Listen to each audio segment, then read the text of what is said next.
I like this class. It's definitely one of my favorite ones, both to learn and to teach. There's a lot of kind of really interesting stuff that goes on in this class. We're going to talk about two of the primary laws that govern our existence, the law of return and recurrence and the law of evolution and involution. A great quote to start as well. Inside the intellectual animal, there exist tremendous possibilities that can be developed or lost. It is not a law that these possibilities develop themselves. Evolutive mechanics cannot develop them. Because remember, we carry inside us the seed of something much greater, right? We carry inside us the seed of the divine. There's something that we can do that through that mechanism allows us to transform ourselves. But it's important to remember that that's an active process.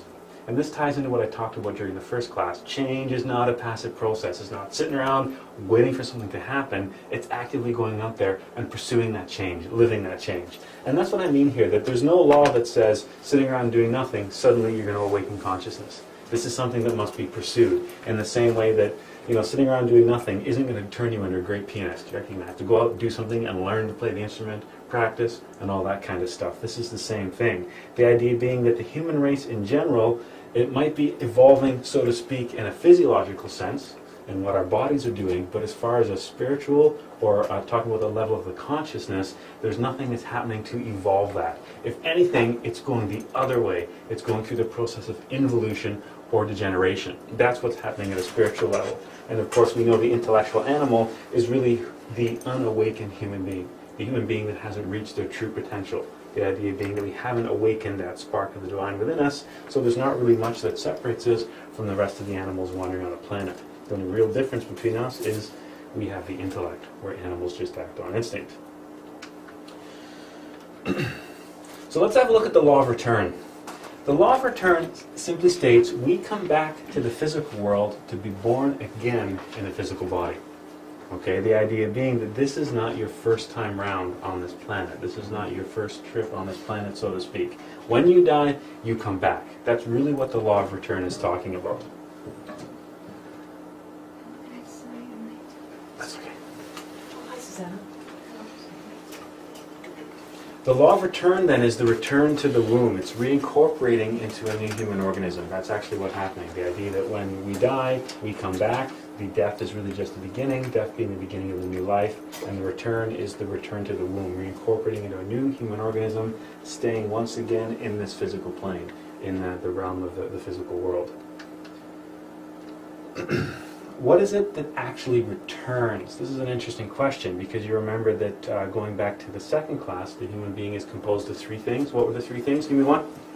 The personality. Give me another one. Essence. Give me the third one. Ego. There you go. Okay, ego, essence, personality. Those are the three things that we have sitting in this chair right now. The question is, what is it then that returns of those?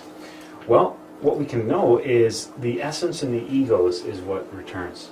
Remember, the personality was a product of time. The personality was like the armor, the shell that was built up in response to the circumstances that happened, primarily during the first 7 years of our childhood. Okay, so the personality is belongs to time. The physical body belongs to time. Obviously, when we die, they disintegrate. But it's the ego and the essence that continues. And if you remember, one of the neat things about that is both the essence and the egos, they exist outside of time, right? They don't belong to the third or the fourth dimension, so they exist outside of time. It's the physical body that's bound to time. It's the personality that's bound to time. So the physical body has a beginning and an end on a timeline, just like the personality does. The essence and the egos, they don't belong to time, so they don't have a start and end the same way that the physical body does. Sorry. So that ego is the one that you've always had throughout all of... Yes. And remember, egos, we're talking plural here. We're talking legion, right? Right. Hundreds of egos. But yeah, same, absolutely. Same ones or changing ones? Same ones. Okay. Yeah, the same ones that you've just been feeding from existence to existence, causing them to grow and grow and grow and grow and grow. You've been carrying them with you lifetime to lifetime to lifetime. Which is why when people talk about past lives, sometimes it can be useful to actually learn about and study your past lives, because you can find the cause of a lot of your errors in your previous past life. And what you're going to see today is it can be really handy to know what's happening with our past lives, because that's going to predict what's happening with this life as well, which is really interesting. Some people think of this as reincarnation. There's a small distinction. Reincarnation is a return by choice. So awakened beings, masters, can reincarnate. They can choose where and when they come back and the circumstances in which they come back. Return is what happens to regular people like us. We don't really have a say in choosing to come back to this world. When we lose this physical body, we're incorporated into another physical body. A master is someone, someone like Jesus or Buddha or something like that can incarnate. A higher being that can say, I'm taking this form at this time for this purpose in this location. That's what reincarnation really is. We don't have that kind of choice. We just simply return. After death, as I mentioned, the physical body and personality deteriorate. So you don't carry the same physical body from lifetime to lifetime. You don't look the same, which if you've ever had a dream before about a friend or a significant other, and in the dream you knew it was them, but it didn't look like them, that's why. You're just remembering what they looked like from a previous existence, which isn't the same as what they look like now. And the personality reforms in response to the new environment with each lifetime. The egos, they're the ones that are dragging us back. The egos want us back here. That's the problem. The egos are like the anchor, they're like the chain that keeps us bound to this physical world. And that has some huge implications that we're going to look at today. The egos bring us back again and again and again to satisfy the desires, the wants that we have, right? Because it's through those desires, it's through those wants, it's through those emotions and those actions and those thoughts that we're feeding and sustaining the ego. So the ego's bringing us back again and again, keeping us chained here, so we're caught in this circle, which is constantly feeding the ego. That's why we're here. That was never the design. The design was, we started at the bottom, and we were supposed to ascend, keep climbing all the levels of creation until we united back with the source. That was the original plan, so to speak. That's the meaning of life. That's why we're here. But somewhere along the way, we got lost. We got distracted, and we got stuck here because of the ego. So we come back again and again and again to satisfy desire. And this is a little bit of a prelude to next week's class to also pay karma, to account for our actions, both good and bad as well. Why is it that we return? We keep returning for the purpose of becoming perfect, the purpose of correcting our errors. Karma and its various punishments teaches us lessons. We're put here to be given the opportunity to grow and develop that spiritual side of us. We're like the seed that's planted in the dirt, right? The dirt's where it's gross and disgusting. The idea that eventually that seed will germinate, grow, and grow up to the heavens again. We're stuck in the dirt. We haven't quite germinated that seed. That's why we come back again and again and again. Because until that seed grows, we're stuck here. These different lifetimes that we have allow us the opportunity to perfect ourselves, allow us the opportunity to develop that divine within us, to awaken that essence, to awaken that consciousness. That's why we keep coming back. We keep coming back in the same situations over and over again to be given the opportunity to make a better choice, to be given the opportunity to not identify with the ego and instead to identify with the essence. And of course, each time we make a wrong choice in life, karma is there as a universal force to correct our actions, to teach us that that was not the right way to act, that's not the right way to live, that's not the right way to treat somebody, as an example. But we don't get the message. We're like that kid that doesn't look both ways across the street, so the parents give him a smack. It's, something that's to correct the kid, to say this is for your own good, you're supposed to look, or else something bad can happen to you. We just keep running out into traffic again and again and again and again and again, lifetime after lifetime after lifetime. We just don't get the hint. We just don't get the message. So consequently, we find ourselves bound to the physical world. We find ourselves trapped down here. If we don't work on ourselves, if we don't attempt to develop spiritually, the ego grows too powerful. We find ourselves in a situation where instead of that essence growing and developing, it's the ego instead that grows and develops. Remember the story I told you of the ancient, the Aboriginal story about the two wolves fighting inside us, the white wolf and the black wolf, and which one's going to win? It's the one that we feed, right? Unfortunately for us, that's who we feed. Okay, we've misidentified. We made the mistake of identifying with the ego instead of the essence, so all the attention, all the direction is directed towards the ego. So that's what's growing inside of us, the false self, so to speak. We don't develop our true potential because we're too focused on the distraction. We're too focused on the ego. So what happens over time is the ego grows stronger and stronger and stronger at the expense of the essence. And that's what happens when we don't work on ourselves, when we don't attempt to develop spiritually, when we don't try to awaken consciousness. So what we see from lifetime to lifetime is the ego complicates itself. Okay, we become more and more corrupt, so to speak. We become more and more ego and less consciousness. Okay, that use the term perverse here, but I just made it in the sense of comparing it to a true spiritual individual. We find ourselves, average humanity, in a state of degeneration, if you look at it that way, from a perfect humanity. Okay, comparing ourselves to an awakened master like Jesus or Buddha, we're at a quite lower level, a perverse, degenerated kind of level from where ideally we should be. So over time, what happens is, and this quotes back to the quote that we started the class with, the idea that evolutive mechanics doesn't develop us spiritually. The exact opposite happens. Because of the ego from existence to existence, that's what we feed. That's what we keep directing our attention to. So over time, the ego grows and becomes more complicated, not the essence. And that's a problem. We're going to look at how we can break that pattern.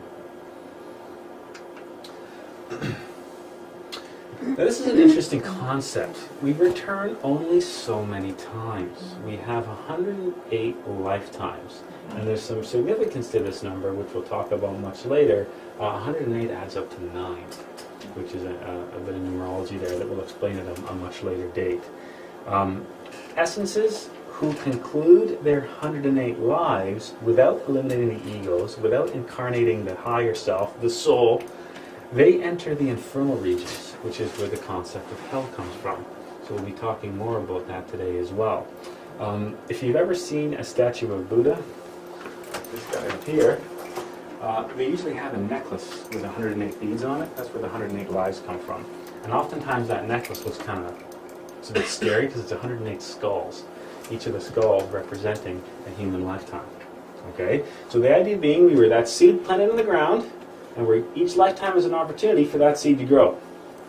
When we use a life and that seed doesn't grow, then it's resown in the ground again, giving it another opportunity to grow, and that only happens 108 times. Yes? Actually, how do we know it's 108?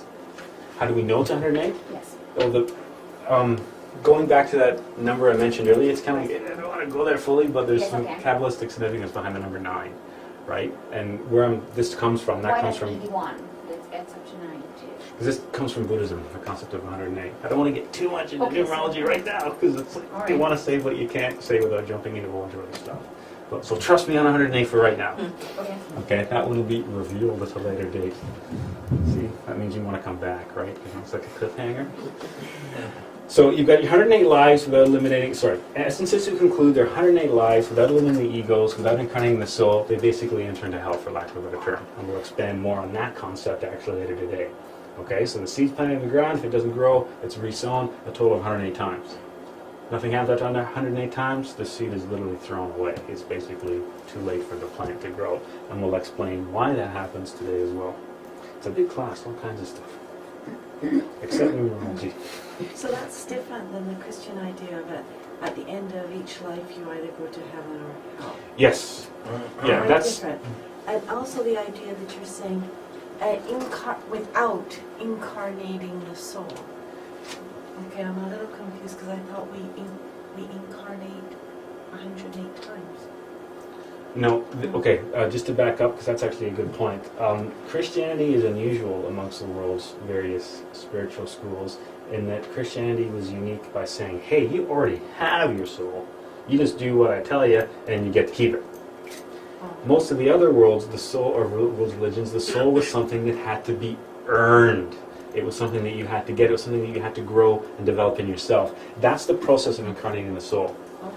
We have the potential, which is the essence, the seed, but if we don't develop and let that seed grow, then it can't literally turn into the soul. So we have the building blocks for the soul, but we haven't fully incarnated it yet. We haven't fully developed it within us. Where Christianity said, hey, everyone's got it, just do this, don't do that, give us this money, and you get to keep it. So the soul, I'm sorry, I apologize. That's okay. But the soul is what we're actually looking for. Yes. It's like a piece of God. Yeah. Yeah, we have the ability to develop that within us. So to reach our true potential is to develop the soul. Okay? To self-realize is to develop the soul. To awaken consciousness is to develop the soul. Okay? That's what we're trying to do on this path. We're trying to incarnate our true potential. We have the beginning. We have that spark, that tiny piece. We have that seed. If that seed germinates, then we could call the plant the soul. Okay, so there's a connection there. It's not that we don't have any, it's we have the beginning of it. We just have to turn it into something. We have to develop it within us. That process of developing it, we call incarnating, okay, or awakening consciousness. It really all means the same thing.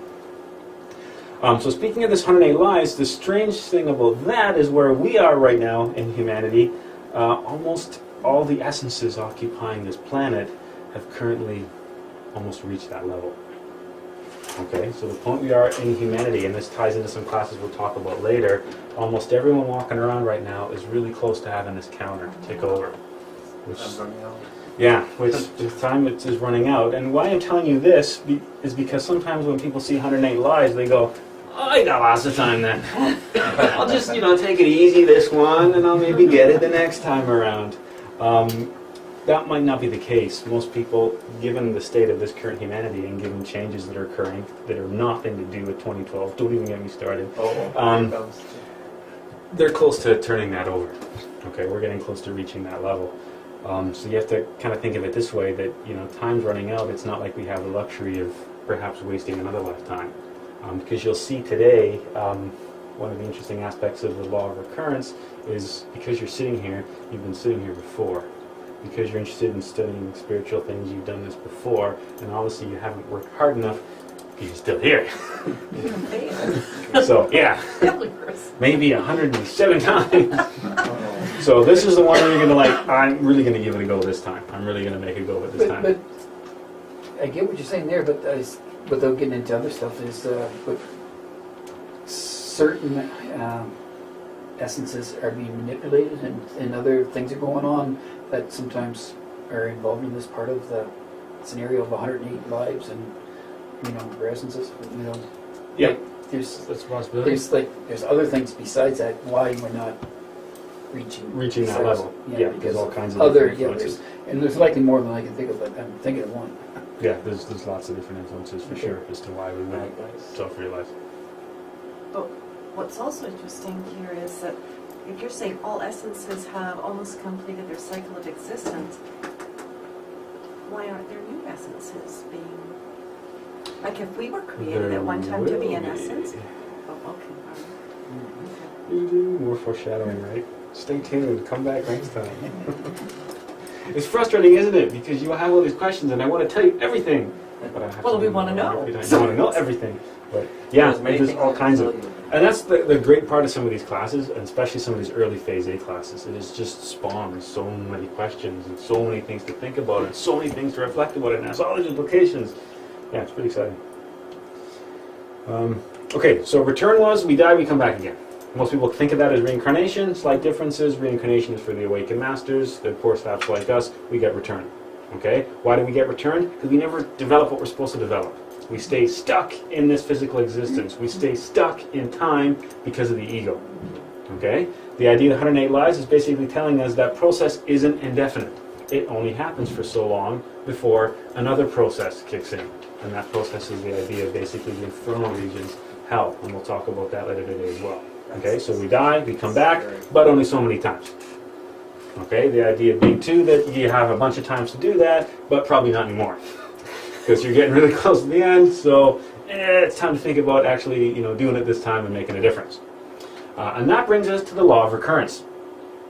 And the law of recurrence is, okay, return as we die, we come back, but when we come back, upon returning to that new physical body, we're subjected to the law of recurrence.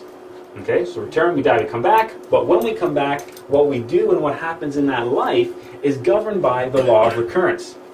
And basically what we see as a result of the law of recurrence, each life we repeat everything we did in the previous. It's like Groundhog Day. You're living the same life over and over and over and over again. Put in the same situations, given the same opportunities, and you keep making the same mistakes over and over again. Okay? Ever had deja vu before? Now you know why you have deja vu. You ever thought, whoa, I've totally done this before? It's because you have. Maybe 107 times before, to be specific. Okay, that's where that comes from. What we see then, life is a vicious cycle of the repetition of dramas, romances, events, and encounters, usually with the same people. Parents and children just changing the role from parent to child and all that kind of stuff. the same relationships with the same people. Yes? Is that only occurs to humans, or what about the animals, like trees or plants? We'll see that later today as well, because that's a totally different scale. That's a totally different scale. We'll see that later today. We're going to look at that those different levels, because that's all involved in the growth of the essence, as it travels through those different paths, for sure. So the lifetimes we see as a human, what we end up being in is caught in this cycle of a repetition of everything. Each life, though, what we see as far as a change and variation from lifetime to lifetime, each life suffers the consequences of the good and bad that you did in previous, which is the law of karma, right? We've all heard the concept of karma. And don't want to get too much into karma right now, because that's next week's class. There's a whole class devoted to karma, but you kind of have to touch on it here, because as we live lifetime to lifetime, it's not an exact copy, because there's things that are, there's corrections, there's balances and adjustments that are made based on the actions of the previous life. Okay, but for the most part, there's a lot of similarities, especially similarities in the dramas that we encounter in life, the romances we're involved in, you know, best friends, family, all that stuff we're going to see is there's a strong connection between that from lifetime to lifetime. And that seems weird when somebody tells you that, you know what, I'm living the same life over and over again. That sounds totally bizarre. It doesn't even make any sense. But then you look around at everything around you in nature, and repetition is everywhere. We are caught on a machine, a very mechanical machine, and that machine is nature, and repetition surrounds us. Everything repeats. Day and night repeat, the seasons repeat, movements of the planets repeat. If you studied any esotericism before, you've heard this expression, as above, so below. The microcosm is just a reflection or mirrored in the macrocosm. That same idea. So it seems weird that you would live the same life over and over again, but everything around us is caught on this cycle with different levels. Okay, and we're part of that cycle, so it's not unusual. Just like the planets revolve around the sun, repeating that pattern over and over again, our life follows the same pattern. We're caught on the same mechanical tracks. So it seems a little unusual to think about, but then you look around at most of the laws of nature in the physical universe, and you see there's a strong element of repetition there. Why would we assume, as physical beings bound to this physical plane, that we're somehow magically exempt from all of that? And we're not, right? Nature is very mechanical, so consequently our lives are governed by the same mechanical laws. Just like the sun rises and sets each day, the same thing happens in our life. You can call it rising, you know, being a child and growing up. You can call it setting, growing old and dying, but that thing repeats again and again and again. Death, then, is the return to the very beginning of life to repeat that same cycle again and again. That's what the law of recurrence is. Death happens, there's a return, but then that life happens, and there's that process of repetition. And you remember why the process of repetition is there. That seed has to grow. It keeps being planted in the ground. You keep being put in the same situations to be given the opportunity to identify with the essence and feed and grow that. But every time you come back to the same scenario, you keep making the wrong choice and you identify with the ego. So all that energy, all that attention gets fueled toward the false self rather than the true self, rather than the spiritual self. That's why we come back. It's like, oh, you didn't get it? Okay, try again. What you going to do? Oh, wrong decision. Try again. What are you going to do? Oh, wrong decision. Happens over and over and over again until we make a conscious effort to break that cycle. Doesn't happen automatically. We have to say, stop. I'm going to make a conscious effort to now identify with the consciousness, to choose the path of the consciousness to break this cycle, to break this repetition. Life repeats itself from existence to existence across innumerable centuries. So, and it's not just a case of 108 lifetimes one after each other. So let's say you lived for 100 years and you had 108 lifetimes, so we're talking 10,800 years. It doesn't happen like that either. You can see it a much larger time frame because in the space between living and dying, you're existing in a place outside of time. So people always say, well, how long until I die and come back? So like I die in 1 second and I'm born a second later? It doesn't quite work like that because the space where you go in between, there is no time there. So it's a totally different thing that happens. That's where we get the concept of the serpent biting its tail, the Ouroboros, right? The end is simply the beginning. This is one of my favorite quotes. It's one of those things to really reflect on. The past projects itself into the future through the alley of the present. Because really, there's no difference between past, present, and future. They're all same points occurring on the same line, right? It's just our perspective that allows us to say, this one's behind me, this one's in front of me. When really, it doesn't matter. They're all happening at the same place at the same time. And the ancients knew this. This is 3 different depictions of the same thing. This is an ancient Chinese symbol. It's a dragon. This is more of a Nordic, Northern European symbol. And this, of course, is a Mayan concept. It's the same thing. It's the serpent biting its tail. It's the end is just the beginning. And there's a name given to that figure. It's Ouroboros, and that's what it represents. And you'll see that described in tons of different cultures. Remember, that's the idea of the Gnosis, right? It's the original wisdom. We just see the same thing replicated in different cultures, in different languages, in different time periods. There's the exact same concept. You've got Chinese, you've got Northern European, and you've got the Mayan, separated by thousands of years, thousands of kilometers, expressing the exact same principle. The principle that's being expressed here is the law of recurrence, the idea that death isn't an end, death is a beginning. The beginning of the same thing, the repetition. Just like night isn't death, night is just a transition into the next day. Okay, winter isn't death, winter is a transition into the next year. It's that same sort of a concept. You see the same thing repeating again and again and again. The past projects itself into the future through the alley of the present. We're just moving around the circle on different points. Where future and past is just depends on where we are relative to that circle.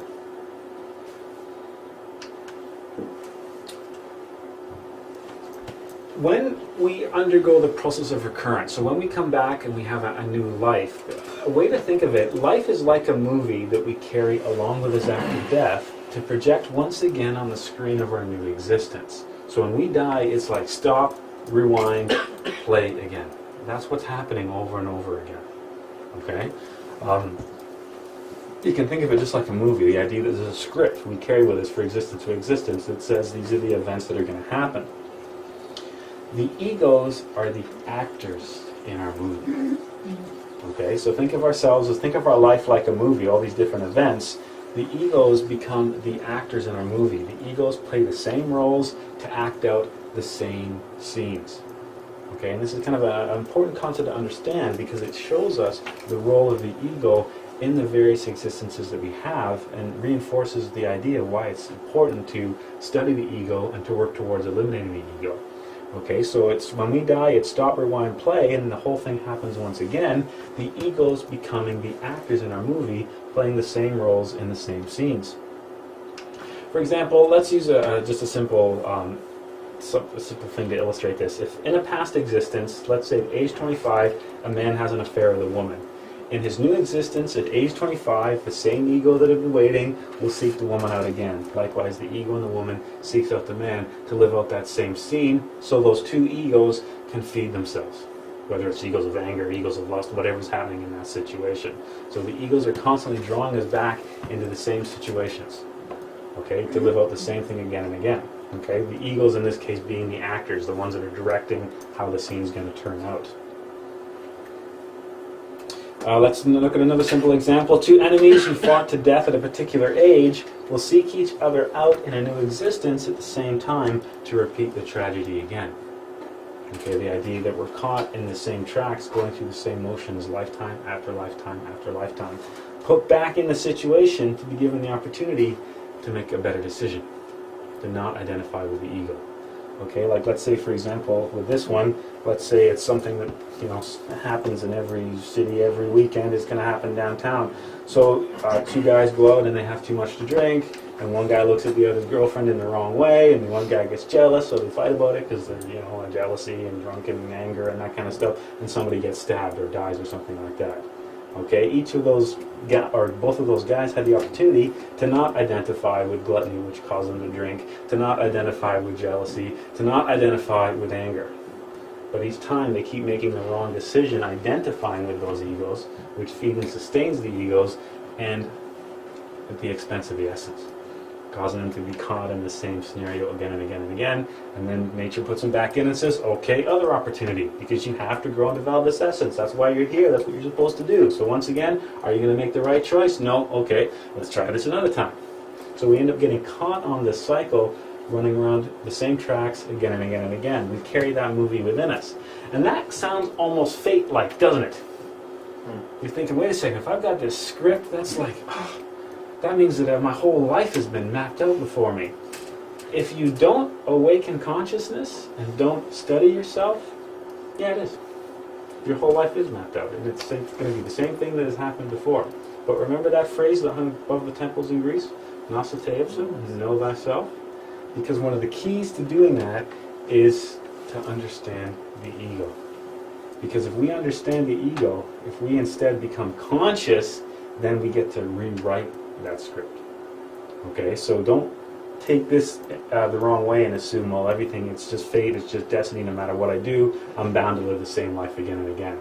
With the consciousness asleep, you're going to live the same life again and again because the ego is driving the car and it knows where it wants to go. If you let the ego drive the car, it's going to take you on the same path again and again and again. But we have the opportunity as humans, because we have that free will, we can wrestle control of the car from the ego, let the consciousness drive, and have it take us in a completely different direction. That's why it's important to self-observe. That's why it's important to learn about the different egos that we have and become able to identify the different egos and what they're trying to do and how to prevent them from happening and all that kind of stuff. Because if we don't do that, then the egos are driving the car and we don't know where they're taking us. Okay? Through learning and studying your past lives, which we'll talk about later on as practices and techniques to learn to develop that, we can get clues of where the egos might be wanting to take us by seeing how our previous lifetimes unfolded. But for right now, we have no idea. The ego has control of the car and we don't know where we're going. We firmly think we know where we're going and we firmly think we're in control of the car, but the reality is different, where we're not. Okay? And this is what happens with the law of recurrence. The interesting aspect of recurrence, though, is most often you recur with the same people, the same families, you're recurring in the same cities, the same nations, etc., etc., etc. We're all caught in our own little pattern, depending on what karma has dictated, which relates to our previous existences, the good and the bad that we've done, and the kind of corrective action that karma needs to put into play there. And we'll expand more on that last week. Variations occur, as I mentioned earlier, due to the laws of karma and dharma, punishment or rewards for past actions. So it's not that every life is the exact repetition, because there are checks and balances that are put in place to account for previous behaviors. Okay, but for the most part, you're occurring with the same people, the same families, the same place, over and over and over again, which is why you have dreams, as I mentioned earlier, about best friends and significant others. Strange relationships like parents and children, you're often changing roles from parent to child. The other strange thing is you often change sex as well. So sometimes you go from male to female. So that's something, and that's a strange dream to have, where it's your significant other, but they don't look the same and they're not the same sex. It makes you question some stuff for a while. If you're looking for some kind of proof of that, we've all experienced deja vu before. You've all been to a strange place and like, I've never been here before. Why does this seem strangely familiar? It's because you have been here before. Child prodigies, children that are born with all kinds of abilities that suddenly seem to come out of nowhere, whether it's some musical talent, mathematical ability, whatever like that.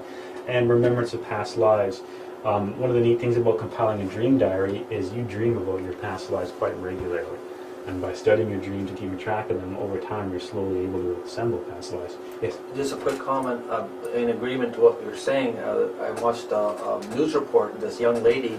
She supposedly had a near-death experience, a young girl, and she supposedly went to heaven to see God, met God, and she came back, and she had an amazing ability to paint beautiful paintings of Jesus and other people in paradise. And she had never took a lesson in her life. So yeah, there's tons of stories of that. If you go looking on the internet for this kind of thing, there's tons of stories of people that have suddenly developed abilities and that they've never ever been able to do before. They've never ever practiced, but they can sit down and play piano. And it's usually after some sort of something that's happened with their, like a near-death experience or a tragedy or a suicide attempt or a severe illness or something like that. Suddenly they have access to all these faculties that they didn't have before. So yeah, we're definitely talking about that kind of stuff. And just from your own dreams, over time, when you learn to meditate more and when you start to compile more of your dreams, you actually start to assemble remembrances of your past lives, bits and pieces, and you can start to put together, where you worked and what you did, and who you're around, and does it ever answer a lot of questions for what you're doing in this life and why you have certain interests and why certain things have happened. It's a really interesting process. Yeah. So how is it that we can break free from the law of recurrence? Because that's kind of a scary thought, to think that you're not in control of your life and it's just this cycle, this pre-written script that's going to happen again and again. How can we break free from that? Let's eliminate the ego. That's what it's all about. That's really what it comes. There's so many things that come down to elimination of the ego, and this is another great example of that. The egos are the actors in the movie. Think of your favorite movie. Now take out 3 of the actors. The movie is just drastically changed. There's whole scenes that can't play out anymore. That's going back to that scene of those guys that were drinking too much and jealousy of his girlfriend and ended up getting in a fight and somebody got stabbed and somebody died. You take out those egos, that scene doesn't play out. You take out the ego of gluttony, they're not in the bar, or if they are, they haven't had too much to drink. You take out the ego of jealousy, and the one doesn't mind it, the other one smiled at his girlfriend. You take out the ego of anger, and there's no fight. Okay, and that's a crazy example, but the moral of that story is somebody doesn't die in that scenario. Okay, it's a pretty severe example, but that happens again and again and again. This also has ties. You've all heard the phrase, be the change that you want to see in the world? Because there was 2 people in that scenario, right? Let's say only one of them self-observed. You've still changed the outcome of the other's life, haven't you? Because if the guy that did the stabbing had self-observed, then that event wouldn't happen, and if the guy that got stabbed self-observed, then he wouldn't have got into the fight in the first place. So it's not that both of those people have to awaken consciousness to have the course of their lives change. Only one of them does. So that's why it's important on this path to not worry about what other people are doing, and not try to change other people. It's about changing yourself, because there's a domino effect. There's a ripple effect. Where one person changes, it immediately affects a whole bunch of people around them, to an extent that it's really even hard to visualize. And that's why, people like Gandhi said, be the change that you want to see in the world. Because it all starts with you. It's not about anybody else changing, it's about you changing. Because you changing will drastically affect the people around you in that same concept. The idea that you pull one actor out of a scene, you've now affected what everybody else that was in that scene was doing, right? And you carry all these different actors, you carry all these different egos. If you eliminate that ego, the role no longer exists, and the corresponding scene can't be played out, and you get to write something else in. That's how we change the course of our existence. That's how we break free from the law of recurrence, is to eliminate the ego. And then when we keep eliminating the egos, eventually we reach a point where we can break free from the law of return, and we're no longer bound to the physical world, and we can keep developing at a much higher level. Okay, we must eliminate the ego to liberate ourselves from the laws of return and recurrence. Okay, that's something that we actively have to work on. So eliminating the ego is not just about awakening consciousness and all that kind of stuff, it's also about freeing ourselves from these laws. Because while we're caught by these laws, then we're stuck in nature. We're stuck in this 3-dimensional world. We're stuck in this physical plane of existence and can't ascend any higher beyond this. We're just caught living the same life again and again and again, with the variations occurring from the law of karma. So we okay with return and recurrence? Okay? Yes? One more question. Is there an intelligent force that determines where we go, or is it all by chance? Is there something intelligent, someone saying, okay, that person needs to learn a lesson, put them there? It's not really an intelligence like one person. You look Okay. at the law of karma as Okay. kind of like almost like a universal principle. And What is it that we'll learn about that later? yeah, and it's one of those things. It's like Yeah. it's like outside the realm of human comprehension. Is there but a it's- universal intelligence, maybe? Well, that's what we would call the God, right? Yeah. God, Allah, Brahma, whatever we call it. The That concept determines that- where we go. Yeah, and behind everything that has order, there's some Mhm. sort of a governor. That Mhm. governor being whatever, universal force, principle, intelligence, God. You want to picture a guy in a chair saying, "You do this, you do that." Doesn't matter. But we have the power of choice. Yes, We can choose what drama or what Right. scenario we want. absolutely. Because we're put into those scenarios to be given the opportunity to make that choice. Are you going to choose this, or are you going to choose that? And unfortunately, for most of us, we're stuck here because we keep making the wrong choice. We identify with the ego. We don't identify with consciousness. And the question, Sure. what about what we call the ascended masters? they obviously have sort of surpassed this repetition or this law of recurrence. They've gone beyond that. They've learned their lesson, right? Yeah. And they've ascended. Yes, because the path to the ascended master is to eliminate the. What is the difference between me, somebody like me and a master? Is the master is free from ego. They've realized that potential. They've fully awakened that consciousness within themselves. But we have the potential also of Absolutely. doing that. You know. Absolutely, it's a choice. That's the neat thing. There's a chair here if you want to sneak up. That's the thing. We do have that choice, and that's a really important thing to remember. Because if you're not careful, this stuff sounds a lot like fate. A lot like we don't have a choice and we're trapped into this, and it's going to happen regardless. That's not true. We have free will. We have the choice in what we're going to do. We have the choice of identifying with the ego or identifying with the consciousness. The Bible says, "Choose today whom you will serve." Yeah. So we can choose. You know? Mm-hmm. Yeah, it's something that you see reflected in all the world's religions, right? The idea of the devil on one shoulder and angel on the other. Who you can listen to, right? They're both trying to get your attention. Who's the one that you're going to listen to? And over time, if you listen to the right one, then you drastically change the course of your life. Yes. But the ascended ones somehow are helping the other ones. There's like some kind of a formula or backup or teacher-student kind of things that, like I say, that carries on. And that's the thing that, another thing that's interesting to mention as well is you heard the expression when the student is ready, the master appears. Mm-hmm. Oftentimes, if you're willing to put the effort in, there's you get all kinds of help, and it's usually not a physical teacher, by the way. It's usually a teacher that you encounter in different states of existence, whether it's through dreams, through meditation, through astral projection as well. So we return, we die, we come back. Happens over and over again, 108 times. And when we come back, we're bound by the law of recurrence, which is stop, rewind, play. Over and over again, put in the same scenarios to be given that opportunity of choice again. How are you going to play it out this time? You're going to choose this path or this path? Nope, that path again. That's just dictated the course of your life. Okay, let's try that again, shall we? Happens over and over and over again until we make the decision to choose the other path. And there's so many things of life that appear like they aren't a choice. Remember, when you're working properly with self-observation, when you work with identifying with a consciousness, there always is a choice. There's a fork in the road that immediately appears. Do I identify with the anger and go that route, or do I let it go and go this route? Okay? So many times in our life it seems like we're a victim of circumstances when really there's always a choice there. We just don't realize there's a choice there because we've never stopped to ask if there's a choice. We're just going through the same patterns, the same routines. After the law of return and recurrence, we're going to step back a bit and look at an even larger process, the law of evolution and involution.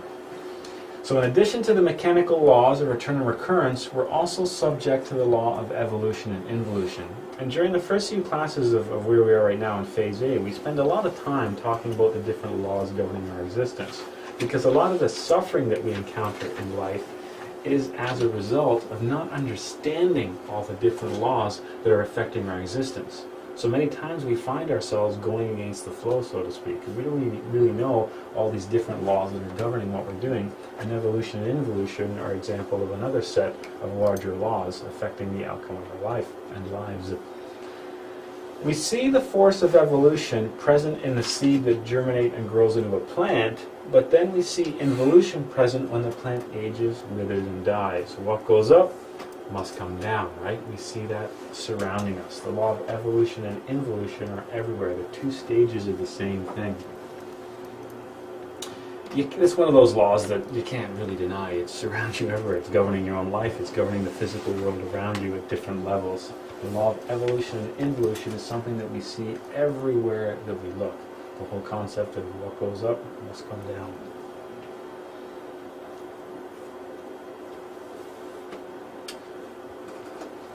When you're looking at the law of evolution and involution, in India it was symbolized by something called the wheel of samsara. It was also known as the cycle of existence, or to get really fancy, the path of transmigration. Okay, this is something that was reflected really well in India. They had this concept of a wheel that you were trapped on, going around and around and around. The wheel of samsara, cycle of existence, or path of transmigration, describes the journey the essence goes, the divine seed, the divine spark within you. It describes the journey that essence goes through numerous existences and numerous kingdoms. Okay, the different existences, the different lifetimes it has in the various kingdoms of creation, the various levels of life, or the various levels of manifestation, so to speak. And here's a couple different depictions. This is an Indian Hindu depiction. The wheel of samsara is sitting right here. There's this nasty kind of monster that's spinning the wheel around and round. That monster represents the third dimensional forces of nature, so to speak, which is driving that wheel. Up at the top, there's these very ascended heavenly kind of beings. Down at the bottom, there's these fire-breathing demon kind of things. And this is just people caught around here. And you can see that the center of the wheel is divided into different sections. This is a medieval woodcut depicting the same thing.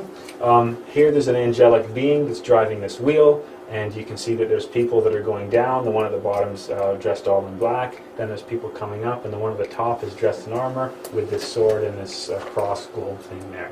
So obviously to be at the top of that wheel is something special here, and the bottom is kind of dark, and there's some sort of spiritual force that's driving the turn of that wheel. And if you're familiar with tarot cards and the Rider-Waite tarot deck, that's how you see the wheel of samsara depicted on that as well. Same kind of, there's the devil, there's the heavenly beings, the sphinx, the sword at the top, the whole concept of the rotation.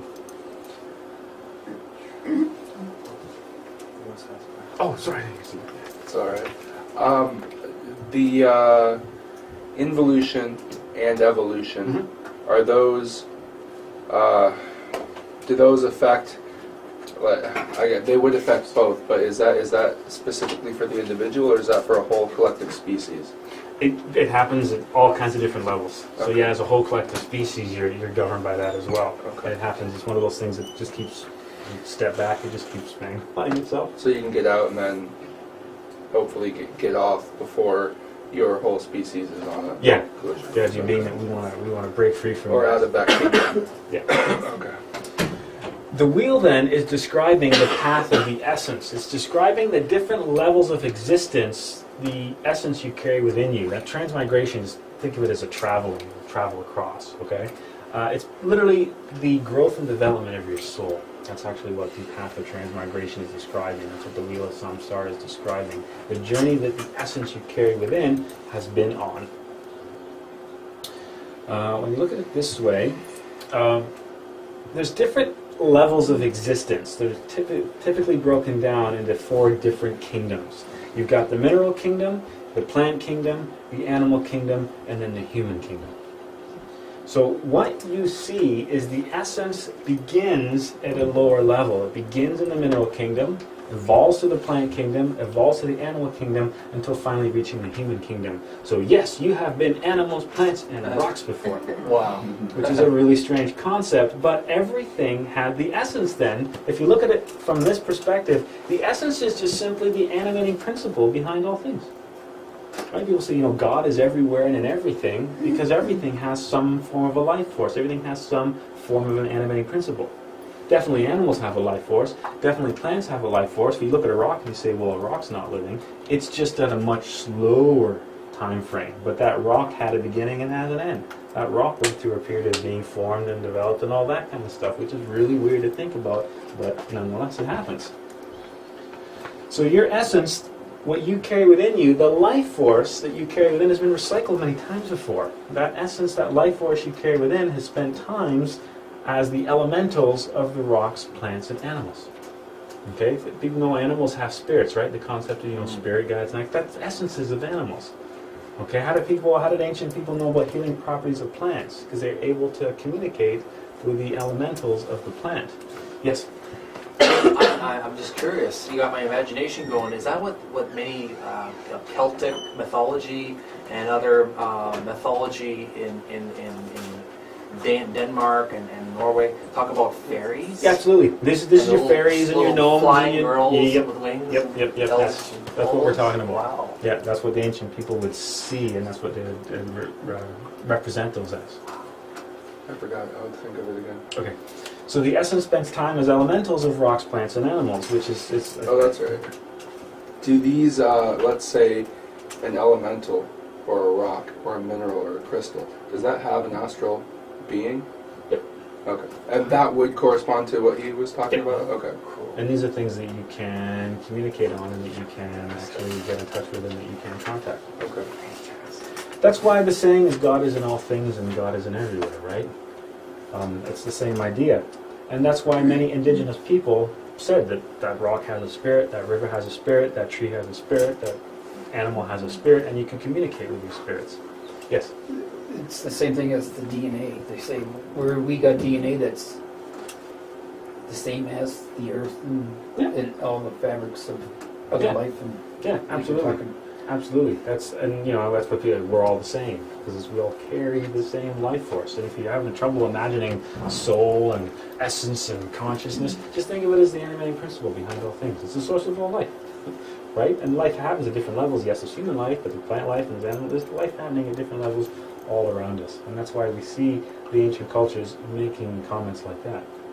And that's why, if you ever had the chance to talk to, healers and things like that, this is what they're tapping into. This is why they work with those plants, and that's why they know these plants do those things, and that's why the concept of spirit guides and all that stuff comes from. It's all surrounding us. It's always there all the time. We just don't really pay attention to it anymore. So let's just show you how the wheel of samsara works. This is heaven, because it's like sky, and I got like the beams of light coming out. This is hell, because it's like fire, right? So there we'll stick the wheel of samsara right on the top of that. So what we see reflected in the wheel of samsara is we see the inferior regions, the hell, for lack of a better term, and we'll talk more about hell later, and we see the superior regions, the heavens on top. Now, as the concept of heaven and hell, we're talking dimensions here. The ancient people, when they looked or had experiences in the higher dimensions, they said, oh, it's beautiful, it's like a wonderful place, there's all these really nice beings, and that's where we got the concept of paradise or heaven from. It's just interaction in the higher dimensions. If you want to get Kabbalistic in the tree of life, this is the physical world right here. The higher dimensions are everything above us. This is just a map for navigating through those higher dimensions. Okay? So the higher dimensions became the paradises, became the heavens of the various world religions. Okay? Because as we'll see later on, in the higher dimension, all we see are self-realized beings. All we see are beings who have eliminated the ego. All we see are beings that are developing their spiritual side. So there's less pain, there's less suffering, there's less mechanicity, and that's why it's such a beautiful, happy place everybody wants to get to. Now, the opposite side of the scale, what we see in the infra dimensions, the dimensions below us, we don't see any pure spiritual awakened beings. We see beings full of darkness and ego. And it's because of that, it's real heavy, it's real mechanical, there's a lot of suffering, and that spawned the concept of the various hells of the world's religions. The entities we encounter and communicate with in the higher dimensions, all those entities became the gods, goddesses, deities, angels of the world's religions. The beings that you can unfortunately encounter and communicate in the other dimensions became the idea of demons and all that kind of bad stuff. Okay?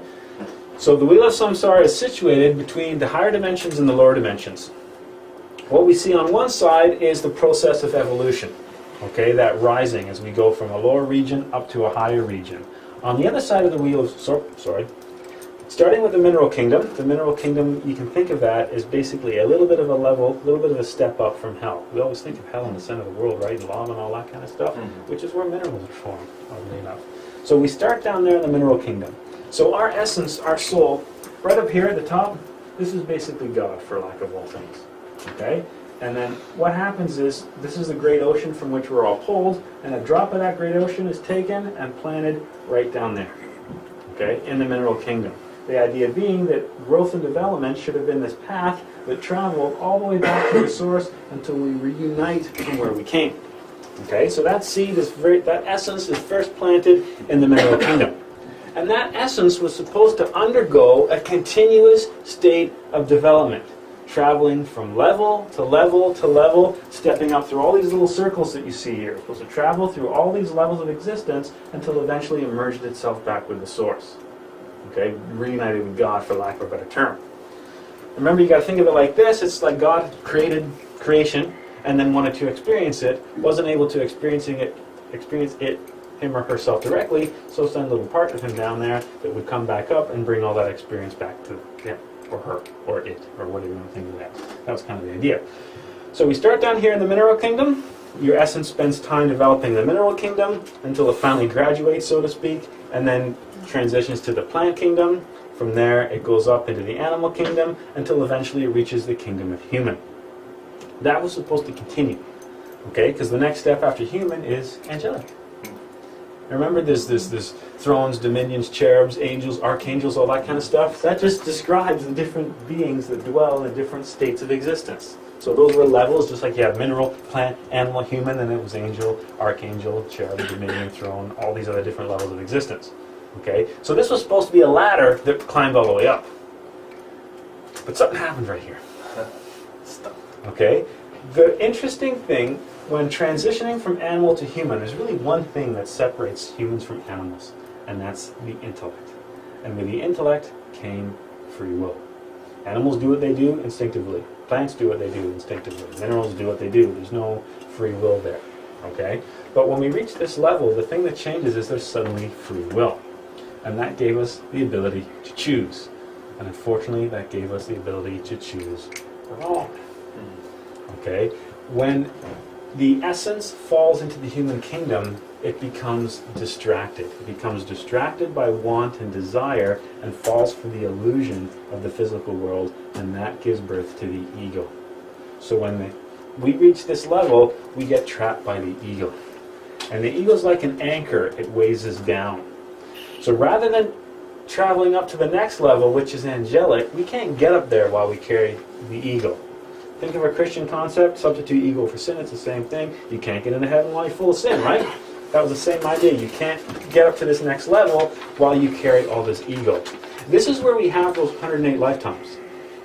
If after those 108 lifetimes we haven't broken those chains, we haven't eliminated the ego, guess what happens?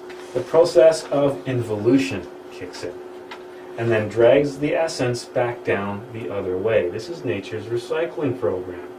Okay, so from human, we transition back to animal, or involute to animal, back to plant, run through that whole cycle again. And this brings up an interesting concept, because there's like a gray line here between human and animal on both sides of this equation. Now, right here, there's animals that are like basically one lifetime away from becoming human. Like an animal that when that animal dies, that essence will transition into this human kingdom. There's like this gray area there. There's a lot of overlap. These, on this gray area right here, this overlap, that's where we see a lot of the, the magic animals. Animals like lions and eagles and horses and dogs and cats and falcons and all that kind of stuff. Animals that were usually kept close to humans and animals that were usually revered and worshipped. Because in some states, they're actually better off than us, because when they die, they're going to come back as a pure essence that's untainted and untouched by the human kingdom until they spend some time here and become all corrupted and then get sucked on the other side. And just like that too, there are some animals right here on this line that used to be human a lifetime ago. And these are your animals that usually we have an aversion for. These are your animals like pigs and rats and all that kind of stuff. Okay? And that's why ancient cultures at many times would say there's animals you can eat and there's animals you can't eat. When you think of looking at even kosher or our Muslim diet, you can't eat things like goats and pigs because they were a rat. And you can't eat this animal. Bad animals were the ones that lived here because they thought that by eating that animal you'd be ingesting all that negativity, you'd be consuming all that ego and all that darkness that was on the process of going back down. So the idea of clean versus unclean animals was describing the relationship on both sides of that. I'm sorry, do you believe that? Do you believe it's right, we shouldn't eat pork or we shouldn't eat? I believe that Is it bad? It wins on business. It's a person's decision. It's not going to affect our spirituality though? It's totally up to you. Okay. Yeah, I don't preach on what other people should and shouldn't eat. Okay. But all I'm just saying is if you look into the religious studies, there was forbidden animals or forbidden foods and there was allowed foods. And where did that come from? Yeah. This is where that come from. Yeah. Pigs were seen as a level below a human. The idea being that they had been human, they had those 108 lifetimes, they were full of all that really powerful ego, and gee, you don't want to eat that, do you? But a lot of other animals, like cows, is another. In India, cows are sacred, right? Right. The idea being that cow was special, and when that cow died, that essence, that life force was going to enter the human kingdom as a pure child. Well, like without offending anyone's beliefs, like like if I want to become a more elevated person, do I have to become a vegan? To become without getting involved in people's choices, I can be elevated without having to be picky. Yeah, there's nothing about spirituality that says you have to be vegetarian or vegan. Okay. just wanted to And clarify. just as a side note to that, because I know some people often ask about that, but Master Samael is that guy right there. He's the guy that was responsible for the founding of the modern Gnostic movement. He had a wife that was Litholantis, which was right there, and she was specifically asked one day, what should you eat, and should I eat meat or should I eat this and should I eat that? And her quote, I really love this: "If humanity spent as much time worrying what came out of their mouth as what they put into it, it would be a completely different world." The idea being that you cause more problems with what you say than with what you actually eat. You accrue more karma and suffering for yourself with what comes out than what you put in. And if people were so careful about, or as careful with what they said as to what they eat, then you'd be in a different environment altogether. So, food for thought. So that's the process of evolution, the process of involution. Now, right here, there's this interesting point of transition.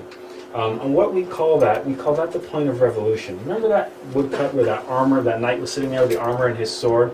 That's where the fight is. That's where the battle is. Okay? Because we have to undergo a revolution. We have to undergo a revolution of our psychology in order to break free from the wheel of samsara, to break free from the ego, to continue to rise up, to not be drawn back down. It's the ego that traps us here. When we reach the human kingdom, it's desire that gives birth to the I. It's desire that gives birth to the ego. That's why we find ourselves trapped here. Okay? At this point, that's where we have to strap on the armor, grab the sword, and begin the battle. And the battle is the battle of the self. Okay, it's the battle of the consciousness. Okay, because to free ourselves from the ego allows us to transition to the next level, to undergo that spiritual revolution and continue to ascend on the higher levels. That's how we break free from the wheel of samsara. That's how it was supposed to be. It wasn't supposed to be a wheel that spins round and round. It was supposed to be a ladder that went from top to bottom. But we get stuck at this point and find ourselves grinding around again and again and again on this ladder, going from different states, back down again, over and over. And then how long is that whole entire wheel? It's a long About time. like a gajillion, literally a gajillion Actually, I years. have some numbers coming up, which is Okay. kind of just food for thought. So once we reach the human kingdom, we're given those 108 lives with which to liberate ourselves. 108 lives to undergo that revolution, break free from the ego, and transition, okay, to the next level of existence. The 108 lives come from the 108 beads on Buddha's necklace, the 108 skulls that he carries, one skull representing each life, and we're kind of holding that thought for later on when we get more into numerology and Kabbalah, where that number becomes a lot more significant. If we don't self-realize in those 108 lives, if we can't free from ourselves from that ego, we start the process of involution, going back down again. Okay, that whole concept of if we don't break free, then we're caught back on the other side. We're caught on the involutionary side of that wheel, eventually returning back all the way down to the mineral kingdom. The mineral kingdom is the inferno. It's the hells of the various religions. Okay, and every religion has a concept of the inferno and hell, right? So let's talk about hell, shall we? While we're on the subject. Most people, unfortunately, in this day and age, descend to the infernal regions, never liberating themselves from the wheel of samsara. Okay, they don't undergo that decision to make a change. They don't develop the consciousness. They don't eliminate the ego, so they find themselves trapped on that wheel, being literally dragged to hell, so to speak. Evolution is a process of complication. The essence becomes more and more complicated. From lifetime to lifetime, the ego in the human kingdom becomes more and more complicated. Okay, because with each lifetime we keep feeding the ego. So what's it going to do? Go bigger and bigger and bigger and bigger. If nature didn't step in to correct that, that would be an imbalance, right? That means basically ego, darkness, whatever you want to call it, would grow without limit, would be unbounded in its growth. If you know anything about nature or studying nature, it's nature always maintains a balance. What goes up must come down. What grows has to shrink. Okay? If that ego was allowed to continue unchecked, the essence would be permanently trapped by the ego, would it not? Because if the ego is just allowed to grow and grow and grow, then the essence would find itself, or the essence, divinity, would find itself totally trapped in darkness, which is a process that isn't very balanced at all, and it's kind of really depressing. That's essentially then saying that evil would develop without limits and would keep growing infinitely, which is not a state of balance. The infernal regions actually play a really important role then. Hell literally plays a role in the grand scheme of things. In the infernal, the ego is reduced to dust. The essence is purified, set free, and evolves anew. Hell is not a place of eternal suffering. It's a place of renewal. It's a place of rebirth. It's nature's recycling program, so to speak. Okay, so the wheel of samsara is just scales tipping from one side to the other as that balance is maintained in all times. What is it that suffers in the inferno? It's the ego that suffers. It's the false self. Okay? The essence is purified, set free, and evolves anew. So that essence is always going to evolve, and that essence will always be purified. Okay? It's just the ego is what grows and shrinks on that cycle unless we break free from that ego. Okay? It's nature's recycling program. That purified essence hops on the wheel of samsara for another ride, going from the mineral kingdom through the plant and animal kingdoms until it reaches the human state once again. Okay, so there's Christianity kind of led us a little bit astray with the concept of the soul by saying, hey, you got it, just do the right thing and you get to keep it, when it's really something we have to earn. And they said, oh, hell is eternal suffering. Once you go down there, you never come back. But the Catholics have a slightly augmented version of that. Yeah, most of the world's religions do. And it's interesting in that when you look at the world's religions, the concept of hell, usually you don't see it very often reflected as a place of eternal suffering. I mean, most think of the story of Hercules going down to Hades. Hell was this place you could go down to, fight some monsters, and come back. Okay, it wasn't this place where you went and stayed forever. That was more of an advent of early Christianity, the idea that if you did the really bad things, then you went down and you never came back. But in as much as there's strictly for Catholicism, there's purgatory, hell, and there's hell. Mm-hmm. Where you can't come. Can you come back from purgatory? The purgatory is where you go when you're waiting for your next It's just a body. waiting place. It's a waiting It's place. a waiting room. Yeah, purgatory is the waiting room. Okay. When you lose your physical, we'll talk about that later. But you know when we talk about, when we talk about return and recurrence, you die, you come back. Yeah. In the space between dying and coming back, that's Would they call that like a purgatory. bardo? Yeah. Okay. Bardo, same idea. That's where spirits are. That's the fifth dimension. You go there every night when you sleep. Purgatory, fifth dimension, Bardo, same thing. I have a question about this. Yeah. Let's say, as far as I'm aware, everybody in this room has the ego of fear. Yes. Is there only one ego of fear that exists in everybody as the same individual? No, you have your own personalized manifestation. So of that. when you come onto the wheel as a new child, you might accept those into your life falsely, and they will take over your life. But as a child that dies and is born again, are those same egos inherently in you, or do they come and find you again? It sounds weird. They literally come and find you again because the ego. But they are the same ones. They're from the same previous. ones. The ego can't manifest until the personality develops. Which So is a person typically has until to consciously accept the egos, It's not consciously. It happens subconsciously, regardless. but with their own action. Yeah, Okay. yeah, but it's a process that you at that age have no And control over. Do the egos come from God or from the demiurge, They, or from the antithesis of God? the antithesis of God. See, that gets complicated because really, they are their own entities. They exist in their own. So can they go up the world. wheel? No, So they're not from God. they're not from the higher dimensions. They're from the lower dimensions. Okay. It gets. I don't want to get too much into it, but the gate to the infernal regions, the gate to hell, is actually found in the fifth dimension, which is above Yes. us. Okay. You've got to go fair up enough. to go down. I remember you saying that. Yeah, which is kind of like a strange concept to think about. Got to get up to Um, get down. You know when everyone looks at a baby like, oh, the baby's so cute, it's a... What you see when you look at a child that young is the pure essence. There is no ego there. But as time goes on, as that child starts to develop and more blocks of their personality fall into place, then the ego can manifest. Because the ego needs the car to drive. As the car gets built, then the ego moves in to take control of the wheel. Okay, so if a new essence is there's new egos that distract them, but as you come back and return, you're carrying your old egos with you. They literally just wait for them. And it's said that if you have your consciousness developed to a certain degree, people that can see things in the higher dimensions, apparently you can literally see them surrounding the child in the crib sort of thing, waiting for their opportunity to get in and manifest, which is disturbing visions and stuff. Sorry, are okay. these I remember we were talking at the astral projection Mhm. meeting, and I asked you a question about the archons. Are the egos what we call the archons? Yeah. Or that's something totally. Yeah. So these are intelligent but heartless creatures, right? You can think of it like that. They're They're like Terminators. yeah, Machine. I heard another Gnostic person say that these are like spiritual machines.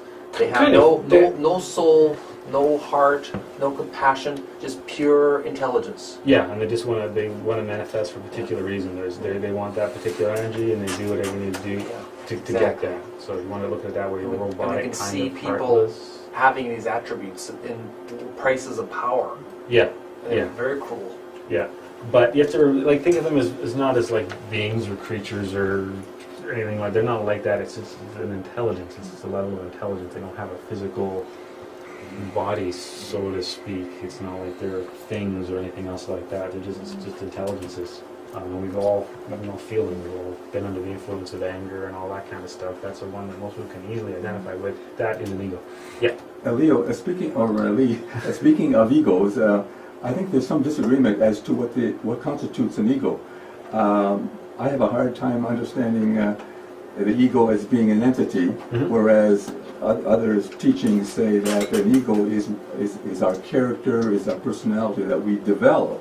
It's a behavior. Yes. They're both. And they're the both. ego wants to survive, so it fights to survive. Yeah, it is a character that we exhibit. It is our personality. It is our behavior. Those things as a manifestation of an external intelligence that's directing us in a particular course. But an actual spiritual entity, are we talking about? Yeah, Okay. it resides in the fifth dimension.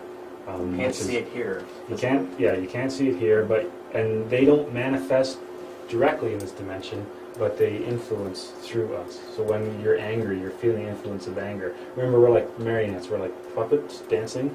The strings attaching to the puppets are the five centers of the human machine: the intellectual center, emotional, instinctive, motor, and sexual.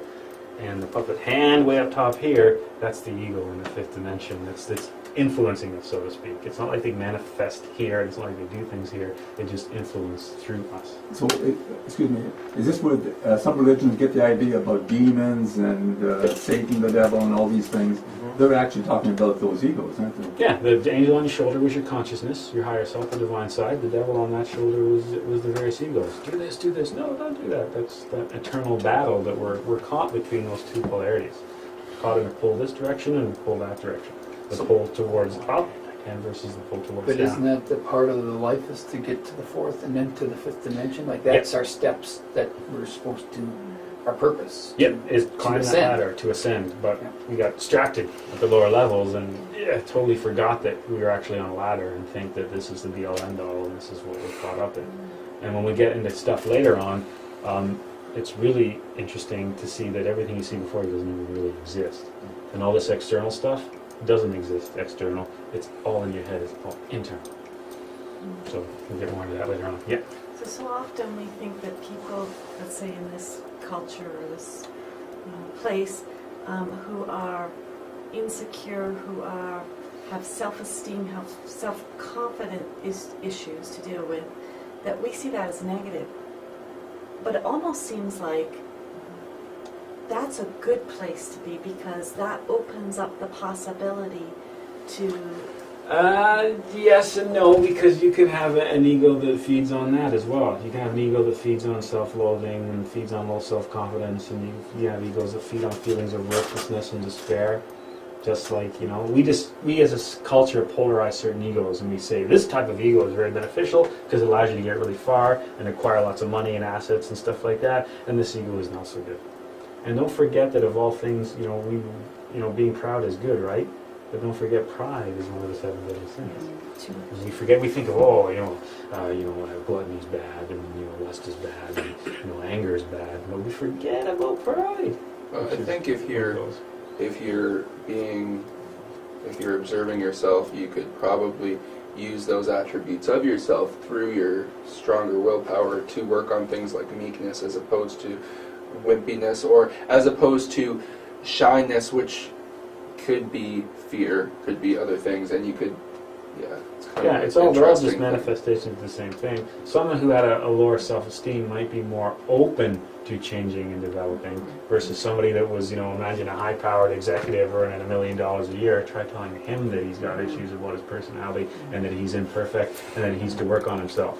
But you find somebody who's depressed with a low self-esteem, they'll be more inclined to say, yeah, I don't want to be like this anymore. I really want to change how I am. So going to the original comment, maybe there are states that people would be more open to that. And usually most people that seek a spiritual path usually have some aspect of their life or their personality that is a challenge for them. It's very rare to encounter someone on a spiritual path that, as far as society is concerned, is doing great, right?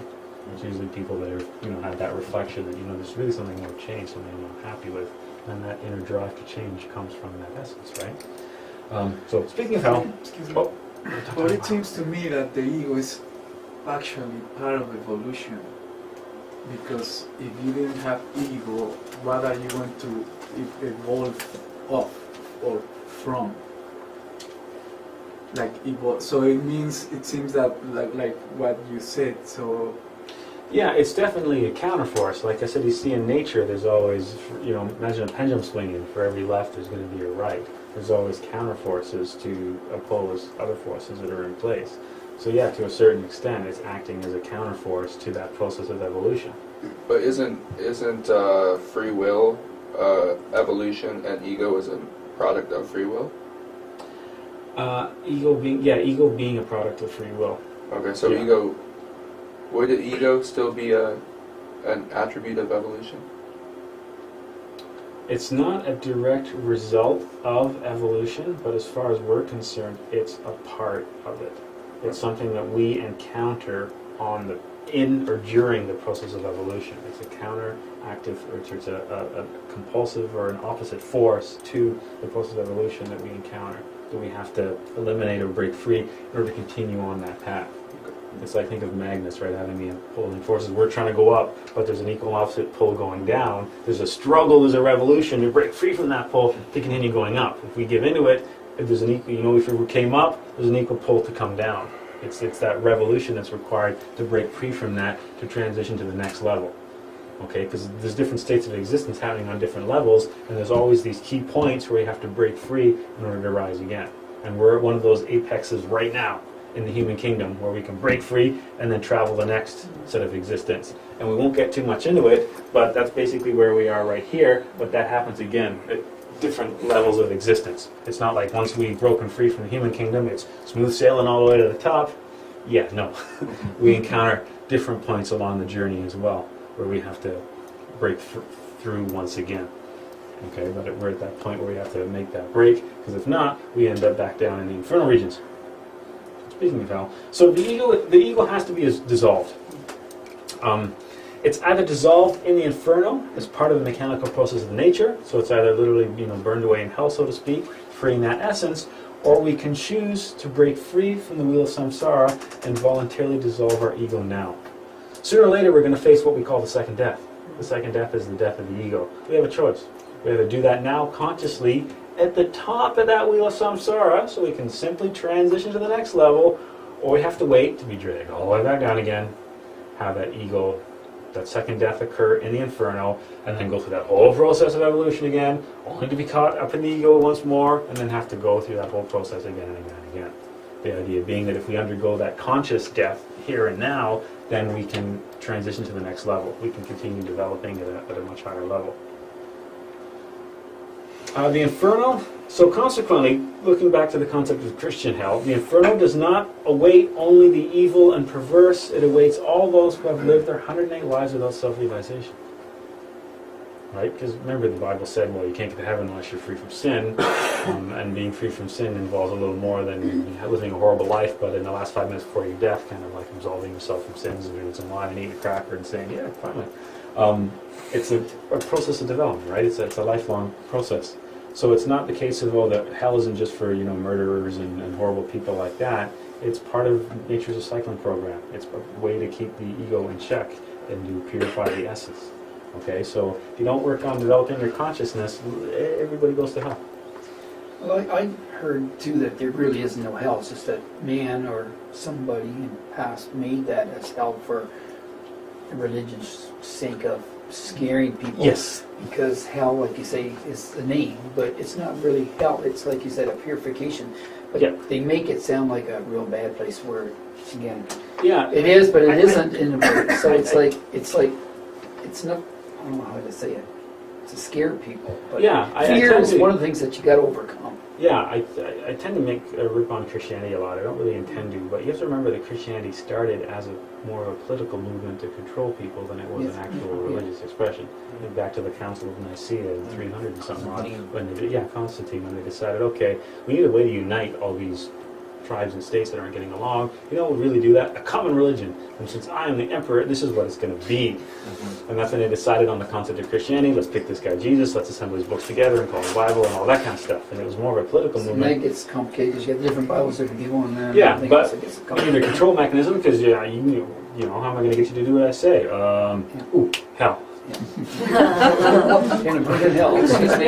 Yeah. Could hellfire, perhaps hell, not be what mainstream churches have pictured as horrible demon monsters poking you with pitchforks and fire and burning The and fire- slicing? Could it be actually like a place like this place, but different? Like Well, where you test it? we'll get into that later on because torture. hell has actually levels. Yeah. There's like 9 levels to hell, believe it or not. This is the level where you're tested.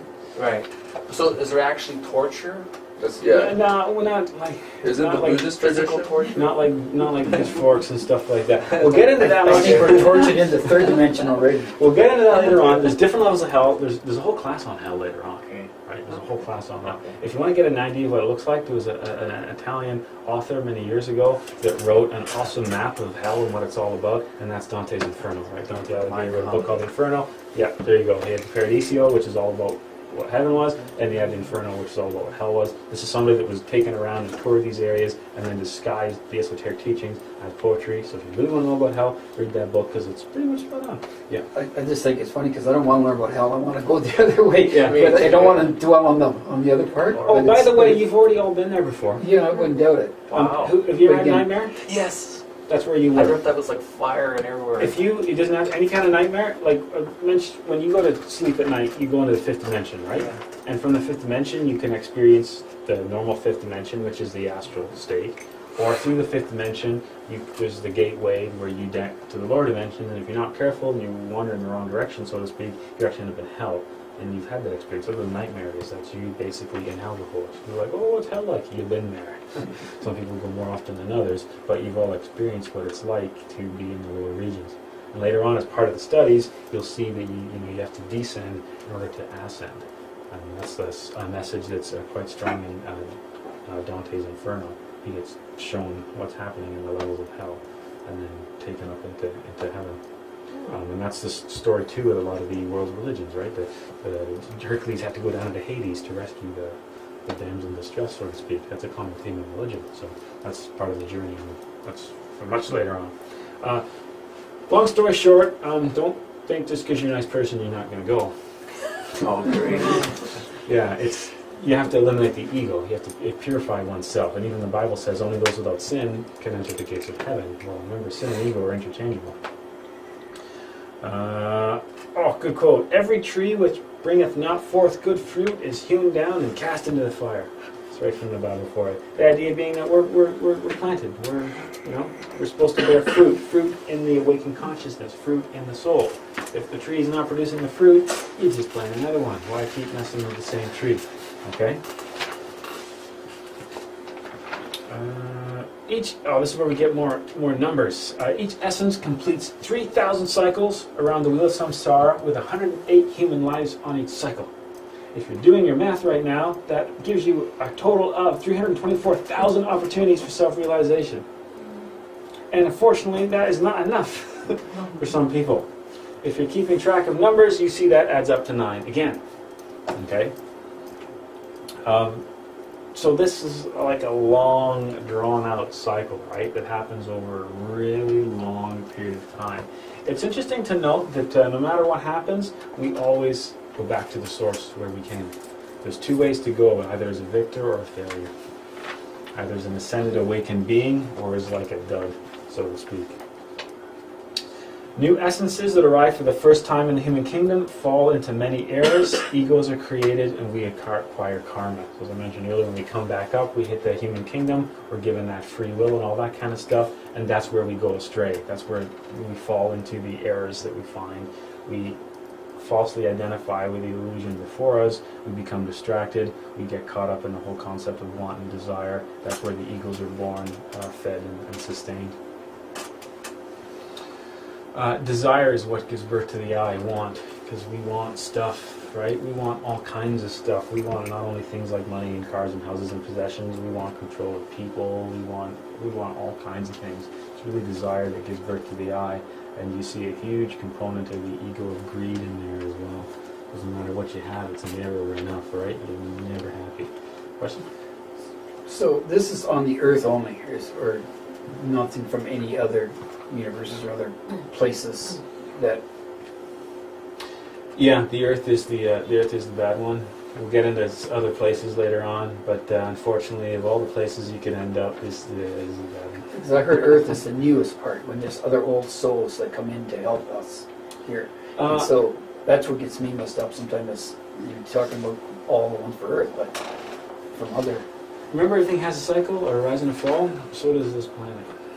And it's been through different states of existence. It's been through its own mineral, plant, animal kingdom. Yeah. It's caught on its own wheel, which brings into the old souls, new souls, different races of So humanity. in that higher Everything. 6th, 7th, 8th, 12th, that's somehow that kind of comes into The Earth play? doesn't go quite that high, but Okay. the Earth is caught between the lower and the higher dimensions, doing its own cycle. We'll get into that later on. There's a whole class on that. So, Yeah. Speaking of desire, that's why the Buddha said desire is the cause of all our problems. Suffering. Absolutely. Suffering, yeah. Which could be suffering. could be hell, suffering. That's how I what I could understand between, like, because we are, for my understanding of life and earth, if we are here in earth or hell all the time, which I say suffering. You can live experience by suffering, or when you meditate and you feel that peace and that self, that creativity, that could be like. So we are constantly probably working to eliminate the ego, because the ego is kind of weak. It makes us weak our true potential. And that's why it keeps us in this suffering, which could be described as hell, jealousy, anger, like killing people, or love, creativity, which are different levels that we are constantly in. Yeah, we create our own suffering because we carry the seeds for our suffering within us. And it's a choice, which is, you can't forget that part. It's a choice. it's one for all and all for one kind of thing. I still think that one essence is supposed to work with all the other essences. It's like it's Well, they're all one and the same thing. They're all parts of the same whole. and that's where sometimes other things dictate what happens on the other side. It's not like a balance. It's out of balance sometimes. What you're saying, instead of ascending, we transcend, or go down because of other circumstances. What do you mean by other circumstances? Instead of ascending, I don't know how to put it, instead of ascending in a certain formula, there's different formulas that change, that can be manipulated. So we stay at this thing instead of ascending where we should be at a certain amount of time, or a certain amount of 108. You have 108, but some people might ascend at 50. Oh, yeah. It doesn't have to be, There's things that transcend that or ascend that, or I don't know how to put it. Yeah. But that's what I'm saying. Yeah, Sometimes you technically need one. You only need one lifetime to awaken consciousness. You don't need 108. You don't need two. You can do it this is something you do in a single lifetime. Everybody sitting in these chairs right now is able to do this in one lifetime. If they take the effort, if they put the work forth, and that kind of stuff. Yeah, so absolutely. It's not and that see, you my have to feeling is, do from this. what I've learned or heard, is that balance is out of whack, kind of thing, I guess. You can think Without about getting that. into things. Yeah, you think like that. The instinctive forces of nature trap the innocent mind of man, and the false mirage of desire arose. Because it's interesting to think about the ego, because the egos that we carry within are all, for lack of a better term, perversions of the instincts that we see in animal kingdom.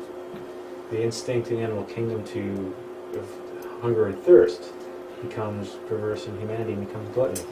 The instinct in the animal kingdom of, oh, big scary thing coming, I better run away, becomes the various fears and phobias. The instinct in the animal kingdom to protect one's young and defend yourself becomes aggression and that kind of behavior in the human kingdom.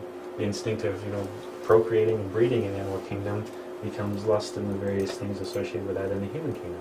So that's what we see is basically almost like a twist of these instinctive forces being manipulated by the ego. Yes? So, if desire gave birth to the ego, then what if our desire is to break free from the ego? Would that not just be another desire? You gotta be careful with that one. Because, Wrong Yeah. motives. You can, and there's a lot of people that approach spirituality and awakening consciousness from the ego as well. So the ego will never experience it, and therefore they'll never succeed. Okay.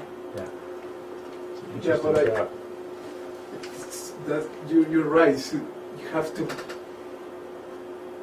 try to really see the difference between ego and... The hardest thing to do in this path, especially for the point that you guys are at and will be at for a little while, is to distinguish the difference between the essence and the ego manifesting in your thoughts, your actions, and your emotions. And that's why the very first thing we taught was... What was the first thing we taught? No, You're sick of hearing? Self-observation. Yeah. Self-observation. Remember, you're going to get sick of hearing me say that because it's the answer to every question. Next time I say, what's the question? You're going to go self-observation. Right? Because that's why we start with that one. That's why that's the most important technique you can learn to develop, because that's how you distinguish between those two voices. You have to learn to recognize when the devil's talking on the shoulder or when the angel's talking on the shoulder. It's true, because, for example, the ego, right, always wants to attention, right? So when you have your, like, oh, you know what, I am really like social person and I have so much friends and I am awesome, but if you observe yourself, it could be that desire of the ego not being alone because he can be by himself, because he always needs the attention and he always is so it's a good positive thing, but behind all that could be... Yeah, and one of the mistakes to make too is we think of ego, we focus on negative things. We think of fear and anger and lust that leads to infidelity and stuff like that. We focus on those, but as I mentioned earlier, we forget about pride. We forget about, believe it or not, this is a tough one to wrestle with. Happiness is an ego. Exactly. Because the happiness that you experience isn't a permanent, lasting state of happiness. It's a false happiness dependent upon external factors. Who you're with and whether you have money and how your job's going. It's not the same as like a permanent state of happiness and contentment and bliss and all that kind of stuff. But we forget to self-observe when we're having a good time. We forget to self-observe when things are going good. We forget to self-observe when we're with the right people. We just want to self-observe all these negative states. But we have to learn to identify in ourselves that yes, egos are responsible for the fear and the depression and the anger, but they're also responsible for the pride and the happiness and the social behavior and stuff as well that we think is positive. Yeah. What about happiness when it comes to the positive sensation we get when it comes to meditating? See, that's different. And if you have if you ever had a really good experience with meditation and managed to get yourself to that point, you recognize that this is something unique. This is different from happiness because I went to a good party, or happiness because I'd be with my family or something like that. Then how do you consciously differentiate between the two? Well, that's what we have Correct. to learn to... Know thyself. That's Know the thing you thyself. have Yeah, it's true, and it literally is an experience thing. It literally is learning because to differentiate it's that. one thing is to have happy thoughts, and one thing is to really experience it, like happy. And remember, too, in the world's religions, the devil is always the trickster, right? He's the one that tricks you into not knowing what he's doing, and he's the one that tries to distract you and trick you, because that's what the ego is. And I think I'm in that point in my life when I am to see the difference, because for example, through meditation, through walking nature, Yep. through, I don't know, playing music, or through, I don't know, hug a tree, the sensations, the feelings, when you realize something, you don't have to think anymore about it. You already feel it. If you try to think, oh, the sky is so beautiful and the sun and the right.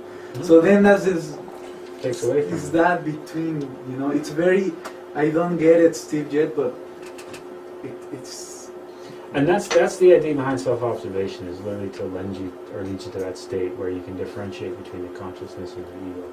And it's a difficult thing to do, and it's not, you know, I mean, I've been doing this now for 10, 11 years, and it's not like night and day. There's many times when I find myself under the influence of one that I didn't even know. And the same thing, people that have been in this for 25, 30, 40 years. It's not like it's that cut and dry. That's where the practice comes in, is being able to learn to differentiate between those states. And once you can learn to differentiate between those states, and you know which one to trust and which one not to trust, and then you can know, you know, there's that fork in the road, you know which one to choose, like which one to not identify with. And that's what's really hard. Because remember, you are 97% ego.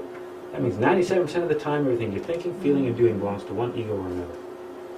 Now, there are these glimpses that we can get in various states, like you described. Meditation's a great one. Walk in nature can trigger one as well. Various pieces of music, performance listening can trigger different states. We can trigger that superior emotional intellectual center, right? And we can experience something other than the ego. We've also, some of us have been in perhaps a crisis situation where a little voice comes forth and says, this is what you need to do, or something like that. We've all experienced that before. But 97% of the time, it's the ego driving the car. And we, unfortunately, are convinced that we're in control and that it's not the ego. We know when anger and stuff like that happens, we can say, well, I don't want that, that's got to be ego. But don't forget that most people aren't angry 97% of the time. Most people aren't jealous 97% of the time. So there's a whole host of other things there as well. Yeah. On the note about if happiness coming from work on the self is an ego or not, I've heard it said that people who are on the esoteric path don't usually congratulate themselves, and from lifetime to lifetime that can become severe and crippling almost, so it's not good to forget to praise yourself in a good way, but not in an egotistical way. Yeah. Would that be Yeah, a safe I thing wouldn't to say praise yourself, I would say acknowledge different your one. own accomplishments. Okay. Yeah. Yeah, Okay. exactly. And to be thankful, just thankful to God, thankful to the universe For the opportunity. for all the good blessings that you have. Mhm. That's a law of nature. What do you call law of attraction. Mhm. The more thankful you are, the more blessings you get. You don't expect, you're not constantly hungering and lusting for more goodness, but you're just thankful what you have. I find, personally for me, I've been practicing the law of attraction, and I've been getting a lot of blessings just by being thankful each day and being so grateful, having a positive and attitude. remember the true path to happiness is not even wanting to attract anything. It's being completely content with everything you have and everything that's happening to you and exactly where you are. And that's a really hard thing to do because we want stuff. That's Yeah. right. And remember, you can approach esoteric studies wrongly as well, because you can want consciousness, and you can want astral projection, and you can want to remember your past lives, and want. This is Knowing the what- desires and the needs. Desires and needs. Yeah. There's a difference. And there's a difference between happiness and contentment. Mhm. Okay. Is sorrow an ego? Mhm. Okay.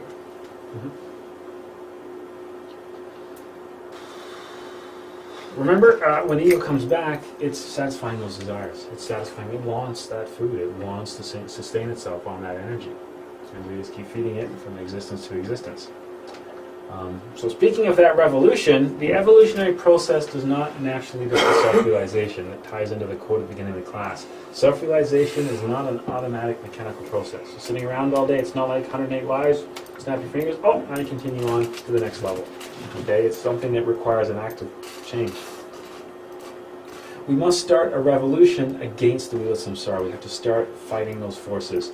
And the revolution is the path of the revolution of the consciousness. That's what we're having to do, right? You'll see if you've got the link for the website already. If you don't, you will have. If I've got your name on my little piece of paper, you'll see that in addition to the PowerPoint classes, there's 2 PDF books up there as well. And one of them is called Revolutionary Psychology. And that's all about the path to, Gnosis, know thyself, fighting against the ego, and leading towards self-realization. If we escape the wheel of samsara, then we become masters, Buddhas, angels. That's what that is. To look at people like, the Buddha, look at people like Krishna, look at people like Jesus. That's what those individuals did. That's why they were different from the rest of humanity. And remember that Jesus, dying and resurrecting, that's what he was trying to show. The ego is dead. The spiritual side of me has been reborn, and what happened? He ascended. He went up, right? That was all an allegory for the process that we're talking about, that revolution. Okay, I mean, Jesus was, it was all part of his master plan to kind of lay that out for humanity. We'll talk a little bit about that at a much later date. But the idea of death and resurrection isn't unique to Christianity or Jesus, right? It's that whole process. Any more questions? That was a lot of questions. What time is it? Very interesting. I've been talking for a long time.